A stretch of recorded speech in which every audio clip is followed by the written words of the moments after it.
인생에서 승리하고자 한다면 그 확률을 높여주는 핵심 사항에 집중하여야 하며 더불어 승자 요건을 갖추었는지 여부 역시 점검해 보아야 합니다. 스노우폭스의 김승호 회장은 부의 속성이라는 저서에서 강조하고 있는 것이 또 있습니다. 부자가 되기 위한 중요한 기초 단계로서 종자돈 1억 만들기 5가지 원칙과 이렇게 만들어 놓은 귀중한 1억 원을 제대로 투자하기 위해서 지켜야 할 투자 원칙에 관한 것입니다. 이번 영상에서는 모아둔 1억 원을 성공적으로 투자하기 위한 원칙 8가지와 본격적으로 투자하기 전 본인이 과연 투자할 요건을 제대로 갖추었는지 확인해보는 방법까지 알아보고자 합니다. 여러분이 어렵게 종자돈 1억 원을 모았다고 한다면 이제는 이렇게 모은 귀중한 1억 원을 투자하는 단계에 들어선 것입니다. 성공적으로 투자해서 단계적으로 더 큰 부를 만들기 위해서는 어떻게 해야 할까요? 다음에서 제시하는 8가지 투자에 대한 원칙과 기준을 철저히 고수해야 합니다. 첫째, 빨리 손쉽게 돈을 버는 모든 일을 멀리하는 일입니다. 무엇이든 빨리 버는 것은 결국 이익이 되지 못합니다. 예를 들어 코인 투자로 손쉽게 순간에 돈 좀 벌었다 해도 그 돈은 비슷한 이익을 추구하다 결국 사라지기 때문입니다. 즉 도박을 해서 번 돈과 비슷하다는 거죠. 그렇게 돈을 벌고 나면 그런 투자만 찾아다니다가 결국 모든 재산을 잃게 됩니다. 이런 뜻밖의 행운은 사업가로서나 투자자로서 마약을 맞는 것과 같음을 꼭 인식하고 있어야 합니다. 둘째, 생명에 해를 입히는 모든 일에 투자하지 않는 일입니다. 생명을 죽이거나 생명을 존중하지 않는 모든 사업에는 투자하거나 참여하지 않도록 합니다. 남을 해치는 일은 후에 자신에게 돌아옵니다. 셋째, 투자를 하지 않는 일을 하지 않는 일입니다. 투자를 하지 않는 것은 가장 나쁜 투자입니다. 자산은 무엇인가 항상 투자를 하고 있어야 됩니다. 물론 투자를 위해 대기하고 있는 자본도 투자입니다. 하지만 아무 계획도 없고 아무 욕망도 없는 자산은 죽게 된다는 점을 잊지 마십시오. 넷째, 시간으로 돈을 벌고 돈을 벌어 시간을 사는 일입니다. 부자들이 돈을 버는 이유는 시간을 사기 위해서입니다. 즉 재산으로 자신의 인생을 자신에게 선물하는 것임을 명심하십시오. 다섯째, 쫓아가지 않는 일입니다. 성공한 부자들은 부동산을 사든 주식을 사든 절대로 따라가지 않는다고 합니다. 매물에 어떤 호재가 있다고 해도 자신이 계산한 가격대로 제시하고 기다려야 합니다. 자신이 정한 가격이 자신 자본 크기와 임대 이익률에 기준할 뿐 상대가 부르는 가격은 전혀 중요하지 않습니다. 아님 말고 정신이랄까요. 주식도 자신이 정한 가격에 다다르면 지정가로 삽니다. 굳이 급등하는 종목을 쫓아가는 건 아니라는 거죠. 주식 투자를 한다면 반드시 명심해야 할 덕목입니다. 여섯째, 위험에 투자하고 가치를 따라가고 탐욕에서 나오는 일입니다. 주식시장 같은 경우에 주식 폭락이 귀신이나 폭풍보다 무섭다고 합니다. 하지만 이런 불경기나 공황보다 더 무서운 것은 탐욕과 거품입니다. 그래서 공포는 살살 따라다니고 탐욕이 오면 멀리 도망가도록 하십시오. 이때는 투자를 안 하고 매도를 하는 겁니다. 표현을 잘 음미하세요. 공포는 피하는 게 아니고 살살 따라다닌다. 탐욕에서는 멀어진다는 것 말입니다. 일곱째, 주식은 5년, 부동산은 10년 주기입니다. 시장이 아무리 좋지 않아도 주식은 5년, 부동산은 10년이면 회전한다고 합니다. 정부도 바뀌고 산업도 바뀌기 때문입니다. 부동산은 한번 사면 파는 것이 아니라는 생각으로 10년은 가지고 있어 보십시오. 팔려는 생각이면 차라리 주식을 하는 게 좋지요. 여덟째, 1등 아니면 2등, 하지만 3등은 버립니다. 어떤 업종이든 그 업종에서 1등이 되면 가격 결정권을 가질 수 있게 됩니다. 업계를 리딩하는 사람들의 특권이라고 하죠.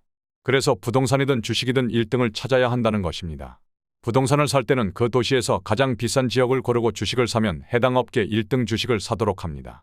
예를 들어 주식의 경우 펩시 즉 2등을 사느니 코카콜라 즉 1등을 사고 웰스파고보다는 JP모간을 삽니다. 단 1등을 넘보는 2등도 주목할 필요가 있습니다. 월마트보다는 코스트코와 같이 1등을 괴롭히는 2등에도 투자하는 것을 고려해 보십시오. 늙은 사자를 대신할 젊은 사자가 될 수 있기 때문입니다. 하지만 3등에게는 냉정해질 필요가 있지요. 그러니 버리는 겁니다. 그런데 투자를 하기 전에 필수적으로 거쳐야 할 단계가 있습니다. 바로 자신이 투자의 승자 자격을 갖추었는지 여부를 체크해 보아야 합니다. 그 요건을 판단해 볼 수 있는 항목 11가지에 대해 자문자답해보고 과연 투자해도 되는지 여부를 확인해 보시기 바랍니다. 첫째, 투자와 트레이딩을 구분할 수 있나요? 투자는 동업이고 경영참여이며 이 단어는 가치를 따라 움직일 때 쓰인다고 합니다. 트레이딩은 단순한 매매입니다. 둘째, 매수와 매도의 기준이 있나요? 매수와 매도에 대해 스스로 기준이 있어야 합니다. 남이 만들어준 기준이 아닌 내가 만든 기준을 말하는 거죠. 세상에서 가장 바보 같은 질문이 뭔지 아십니까? 남에게 매수 매도 시기를 묻는 것입니다. 셋째, 있어 보이고 싶은가요? 있어 보이는 좋은 자동차를 사려 하고 명품 가방과 비싼 옷을 산다면 아직 투자자로서 기본이 안 되어 있는 겁니다. 부자처럼 보이고 싶을 때 돈을 쓰지 말고 부자가 되었을 때 돈을 써야 합니다. 잊지 마십시오. 넷째, 5년간 안 써도 될 돈이 있나요? 투자는 최소 5년은 기다려야 제 가치를 합니다. 최소한이라는 말에 꼭 주목하십시오. 5년간은 쓰지 않아도 되는 돈만 투자하고 그럴 돈이 없으면 그런 돈을 만들든지 투자하지 않는 겁니다. 다섯째, 수입이 일정한가요? 일정한 수입에서 일정한 돈을 투자금으로 활용해야 합니다. 여섯째, 승부욕이 강한가요? 승부욕이 너무 강한 사람은 조그마한 등락에도 흥분하게 마련이죠. 투자에 성공하면 모든 곳에 소문을 내서 자랑하느라 밥값으로 이익이 없어지고 실패하면 폐인이 될 수 있다는 점을 꼭 염두에 두십시오. 일곱째, 대중과 함께 사는가요? 상품과 서비스는 대중 안에서 성장하고 죽습니다. 대중교통을 이용해보지 않고 거리 음식을 먹어보지 않고 장터에 가본 일이 없으면 시장을 이해하지 못합니다. 여유가 있어도 대중 안에서 항상 자연스러워야 합니다. 여덟째, 빨리 돈을 벌어야 하나요? 빨리 버는 돈은 빨리 사라지게 되어 있습니다. 다 그런 건 아니지만 엄청난 속도로 몸집을 키운 신흥부자들이 성장 속도만큼이나 빠른 속도로 몰락한 주된 이유입니다. 빨리 돈을 벌려면 눈부신 위험 자산을 찍게 되어 있습니다. 그러니 벌어도 결국 물에 던져진 솜사탕처럼 사라지고 맙니다. 아홉째, 복리를 이해하나요? 복리를 이해하지 못하는 사람은 그를 모르고 대학에 온 것과 같습니다. 열째, 이번 달 신용카드 결제 대금을 다 갚지 못해 2월시켰나요? 신용카드 잔액을 2월시키면서 이자를 내는 사람이나 5만원짜리 티셔츠를 사고 6개월 무이자 할부로 지불하는 등의 타성에 젖은 사람은 절대 투자하면 안 됩니다. 11번째, 귀가 얇은 편인가요? 귀가 얇은 사람은 본인만 피해를 당하는 게 아니라 가족을 힘들게 하고 나아가 가까운 이들에게 피해를 입힙니다. 귀가 얇은 사람은 남의 말에 쉽게 넘어가면서도 절대로 가족 말은 듣지 않는 경향이 있습니다. 이상에서 유의할 점을 알아보았는데 만약 상기한 질문에 그렇다라는 대답이 5개 이상이라면 투자를 절대 시작하면 안 될 것이니 명심하시기 바랍니다. 여러분도 자신이 투자할 자격을 갖췄는지 상기한 질문 내용을 꼼꼼하게 씹어보시고 대응해 나가시기를 바랍니다. 김승우 회장은 부자로 가기 위해 꼭 알아야 하고 이해하여야 할 사항에 대해 아주 세세하게 설명해주고 있습니다. 하지만 아무리 좋은 충언이라 해도 그저 이해하는 것만으로 끝난다면 말짱 도루묵입니다. 본인 스스로 자신의 것으로 체화를 해야지만 진정 부자로 성장하는 데 도움이 될 것입니다.